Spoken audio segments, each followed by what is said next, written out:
এদিকে এসো, এসো। পান খাওয়াবো একটা মারে? আমি কিন্তু টাকা দিব না তোমারে, আমার কাছে টাকা আছে ভাঙতি না। একটা পান খাওয়াইতে পারবা? হ্যাঁ, দেব একটা পান দেব। নাম কি তোমার? রিয়াদ। বাড়ি কোথায়?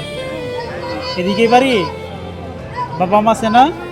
কি করে বাবা মা? কি করে কাম করে? কোথায় কাজ করে? বিল্ডিং এর কাজ করে। পান দিছ? পান তো ছোট ছোট ছোট ছোট ছোট ছোট পান। একটা পান কত? 5 টাকা। টাকা আর লাগবো না। চুন দিবা? দেও, চুন দেও।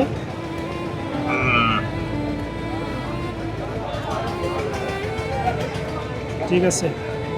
তোমার এখানে চালান কত আছে? 400 টাকা চালান আছে।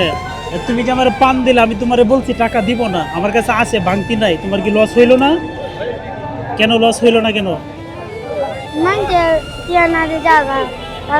মানে অনেক মানুষ আছে টাকা না দিয়ে জায়গা না, মানে টাকা দেয় না, পান খায় টাকা না দিয়ে জায়গা।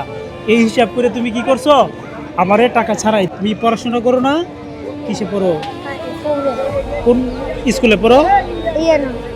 ক্লাস 4-এ পড়ো না? ওই দিয়ে বেচে টাকা দিয়ে কি করো? কারো দিবা? তোমার আম্মুর এনে দিবা টাকা? তুমি তো আমার পান দিয়ে তোমার বিপদে ফেলাইছো, ঠিক আছে? আমার কাছে তো আমি বলছিলাম না খুচরা নয়, আছে খুচরা, খুচরা কিন্তু নাই। খুচরা আছে তোমার কাছে? খুচরা নাই। তুমি খুচরা কোনটা কি করবে না? করতে পারবা? করতে পারবা না? আচ্ছা, আমি তোমার আজকে এই পানের দাম 500 টাকায় দিলাম। খুশি হয়েছো? কই খুশি কই? খুশি হলে তোমার হাসে, হাসি দেও। তুমি যে খুশি হয়েছো বোঝা যায় না তো। এর আগে কি এরকম ব্যবসা করছো? করো না, আজকেই প্রথম না? ঠিক আছে, আমাদের জন্য দোয়া করো। হ্যাঁ, ভালো থাকো। হ্যাঁ।